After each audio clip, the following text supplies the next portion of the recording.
ಎಲ್ಲರಿಗೂ ನಮಸ್ಕಾರ. ಕಳೆದ 2 ದಿನದಿಂದ ನನಗೆ ಸಾವಿರಾರು ಸಂಖ್ಯೆಯಲ್ಲಿ ನಮ್ಮ ಸ್ನೇಹಿತರು, ದೇಶಿಗಳು ಎಲ್ಲರೂ ಕರೆಯನ್ನು ಮಾಡಿ ಈ UAE ಕ್ರೈಸಿಸಲ್ಲಿ ತಾವು ಸಿಲುಕಿದಿರಂತೆ, ತಾವು ಯಾವ ರೀತಿಯಲ್ಲಿದ್ದೀರಿ, ತಾವು ಸುರಕ್ಷಿತವಾಗಿದ್ದೀರಾ ಅಂತೇಳಿ ತಮ್ಮ ಆತಂಕವನ್ನು ವ್ಯಕ್ತಪಡಿಸ್ಕೊಂಡ್ರು ನನ್ನ ಹತ್ರ. ನಾನು ಎಲ್ಲರಿಗೂ ಹೇಳಕ್ಕೆ ಇಚ್ಛೆ ಪಡ್ತೀನಿ, ಯಾರೂ ಆತಂಕಕ್ಕೊಳಗಾಗೋದು ಬೇಡ. ನಾನು ಸುರಕ್ಷಿತವಾಗಿದ್ದೀನಿ, ನಮ್ಮ ಕುಟುಂಬ ಸುರಕ್ಷಿತವಾಗಿದೆ.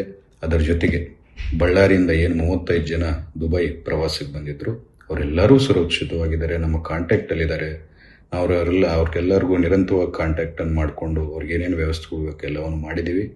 ದುಬೈಯಲ್ಲಿ ನಮ್ಮ ಸ್ಟಾಫ್, ನಮ್ಮ ಆಫೀಸ್ ಸ್ಟಾಫ್ ಯಾರಿದ್ರು ಅವ್ರನ್ನೂ ಕಳಿಸ್ಕೊಟ್ಟು ಅವ್ರ ಹತ್ರ ಮಾತಾಡೋಕ್ಕೆ ಕಳಿಸ್ಕೊಟ್ಟಿದ್ದೀವಿ. ಅವ್ರಿಗೆ ಏನೇನು ವ್ಯವಸ್ಥೆ ಬೇಕು ಅವ್ರನ್ನೆಲ್ಲ ವ್ಯವಸ್ಥೆಯನ್ನು ಮಾಡೋಕ್ಕೆ ನಮ್ಮ ಸ್ಟಾಫನ್ನು ಕೂಡ ಕಳಿಸ್ಕೊಟ್ಟಿದ್ದೀವಿ. ಅದರ ಜೊತೆಗೆ ಸರ್ಕಾರದ ಕಡೆಯಿಂದ ಏನೇನು ವ್ಯವಸ್ಥೆಗಳು ಬೇಕು ಎಲ್ಲ ಮಾಡ್ತಾ, ಅದೇನೋ ಲಿಸ್ಟ್ ಏನಿದೆ 35 ಜನರದ್ದು, ಅದು ನಮ್ಮ ಸರ್ಕಾರದ ಕಡೆಯಿಂದ, ರಾಜ್ಯ ಸರ್ಕಾರದ ಕಡೆಯಿಂದ, ಕರ್ನಾಟಕ ರಾಜ್ಯ ಸರ್ಕಾರದ ಕಡೆಯಿಂದ ಎಂಬಸಿಗೆ ಕಳಿಸ್ಕೊಟ್ಟಿದ್ದೀವಿ. ಅತಿ ಶೀಘ್ರದಲ್ಲಿ ಏರ್ಪೋರ್ಟ್ ರಿಸ್ಯೂಮ್ ಆಗಿದ ತಕ್ಷಣ, ನಮಗಿರುವಂಥ ಮಾಹಿತಿಯಲ್ಲಿ ಅತಿ ಶೀಘ್ರದಲ್ಲಿ ರಿಸ್ಯೂಮ್ ಆಗುತ್ತೆ ಏರ್ಪೋರ್ಟ್ ಅನ್ನೋದು ಮಾಹಿತಿ ಇದೆ. ಏರ್ಪೋರ್ಟ್ ರಿಸ್ಯೂಮ್ ಆಗಿದ ತಕ್ಷಣ ಆ 35 ಜನನ ನಮ್ಮ ಬಳ್ಳಾರಿಗೆ ಸೇರಿದಂಥವ್ರನ್ನ ನಾವು ನಮ್ಮ ರಾಜ್ಯಕ್ಕೆ ಕರ್ಕೊಂಡ್ಬರ್ತೀವಿ ಅಂತ ಹೇಳ್ತಾ ನನ್ನ 2 ಮಾತನ್ನು ಮುಗಿಸ್ತಿದ್ದೀವಿ. ಜೈ ಹಿಂದ್, ಜೈ ಕರ್ನಾಟಕ.